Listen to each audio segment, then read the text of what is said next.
તો મામલતદાર સાહેબ, તમે વાકેફ જ હશો અત્યારે જે ઘટના બની છે એનાથી. તમે તાલુકાના એક્ઝિક્યુટિવ મેજિસ્ટ્રેટ છો, એટલે કે લો એન્ડ ઓર્ડરની સંપૂર્ણ ઓથોરિટી તમારી પાસે છે. વિછિયામાં જે ઘટના બની એ ઘટનામાં પોલીસે જે કાર્યવાહી કરી છે એ તદ્દન ગેરકાયદેસરની, ગેરવ્યાજબી અને ગેરબંધારણીય છે. અને આવી ગેરકાયદેસરની કાર્યવાહી કરી હોવા છતાંય એક્ઝિક્યુટિવ મેજિસ્ટ્રેટ એટલે કે મામલતદારે અત્યાર સુધી કોઈ કાર્યવાહી કરી નથી. એ ગંભીર ગુનો છે. પોલીસે નિર્દોષ માણસો ઉપર 307 લગાવી જાનથી મારી નાખવાની કોશિશનો ગુનો લગાવ્યો. જે તમે એફઆઈઆર વાંચી હશે તો ખબર હશે.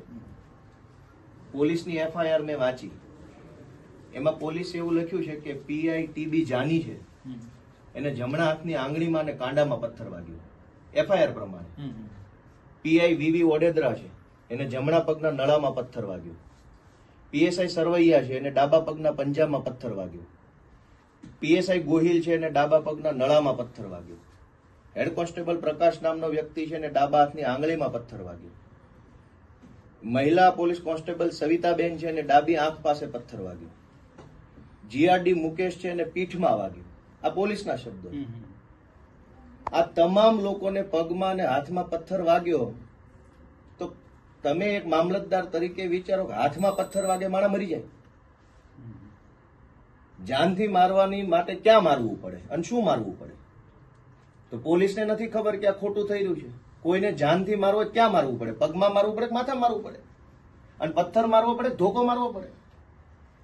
આટલી હદે રાજકારણ પ્રેરિત એફઆઈઆર કરી. આ તમામ પોલીસ એફઆઈઆરમાં એને જ લખ્યું છે કે પગમાં વાગ્યું, હાથમાં વાગ્યું, પગમાં વાગ્યું, હાથમાં વાગ્યું, અને 300 હાથ લગાવી દીધી નિર્દોષ માણસો ઉપર. પગમાં પથ્થર વાગે માણસ કેવી રીતે મરે? જે ઘટનાથી માણસ મરવાની કોઈ સંભાવના નથી એ ઘટનાને 307 નું સ્વરૂપ આપવું મામલતદાર જોઈ રહ્યા છે. તો કોની પાસે ન્યાય માંગવા જવાનું? આખી ઘટનામાં 307 ની કલમ નિર્દોષ માણસો પર પોલીસે લગાવી છે. હું એક્ઝિક્યુટિવ મેજિસ્ટ્રેટ પાસે અપેક્ષા હું લેખિતમાં આપવાનો છું. તમે આની પર શું મોટો કોગ્નિઝન્સ લ્યો. તમારી પાસે મેજિસ્ટ્રેરિયલ પાવર છે તો કઈ ખાલી 151 ની અરજીઓ પર સહી કરવાના જ છે કે 151 આવીને સહી કરી, આવીને સહી કરી, બીજું શું કરશે મેજિસ્ટ્રેટ?